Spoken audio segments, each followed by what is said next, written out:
اب میں دعوت دیتا ہوں اردو تقریر کے لیے brother Muhammad Muhi Sultan student of دارالجلال.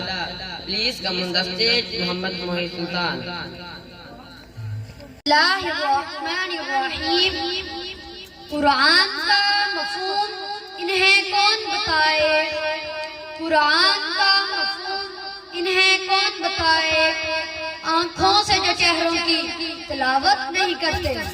صدر معزز استاذ اکرام، حاضرین محفل اور میرے ہم مکتب ساتھیوں، السلام علیکم ورحمۃ اللہ وبرکاتہ.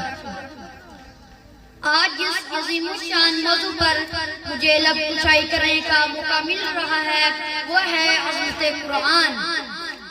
سورۃ الحشر میں اللہ رحمان فرماتا ہے اگر ہم اس قرآن کو کسی پہاڑ پر نازل کرتے تو آپ دیکھتے کہ وہ کف الہی سے ٹکڑے ٹکڑے ہو جاتا. ہم ان مثالوں کو لوگوں کے سامنے بیان کرتے ہیں تاکہ وہ غور و فکر کریں. میرے عزیز ساتھیوں، رب العالمین نے قرآن مجید فرقان حمید کو اپنے محبوب محمد صلی اللہ علیہ وسلم پر 23 سال کے عرصے میں نازل فرمایا. قرآن کریم ایک مکمل اور جامع کتاب ہے. یہ وہ واحد کتاب ہے جس کا ذمہ اللہ پاک نے لیا، جو تمام انسانیت کے لیے رہنمائی کا اصل سرچشمہ ہے. قرآن کریم میں زندگی کے ہر ایک مسئلے کا حل موجود ہے جس کا اعتراف جدید سائنس اور غیر مسلم بھی بارہ کر چکے ہیں. کتابوں میں جو افضل ہے اسے قرآن کہتے ہیں. اسے جس نے اتارا ہے اسے رحمان کہتے ہیں.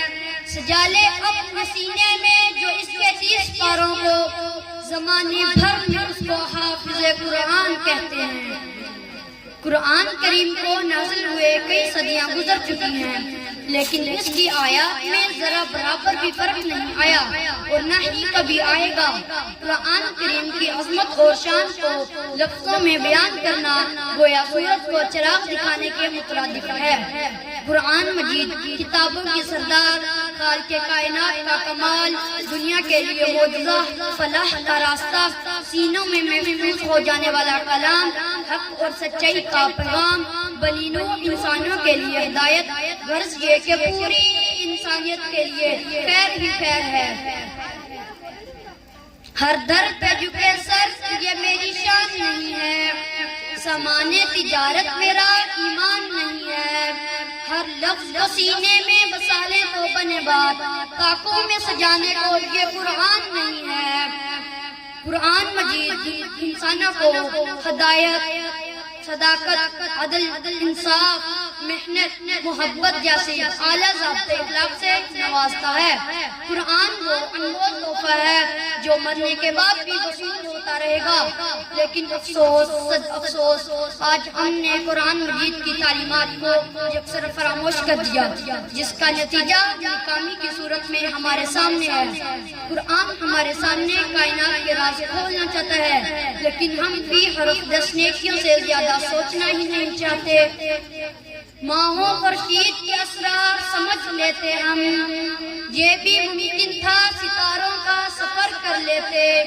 ہم نے قرآن کا مفہوم ہی نہ سمجھا ورنہ ہم بیک وقت کئی منزلیں سر کر لیتے. والسلام علیکم ورحمۃ اللہ وبرکاتہ.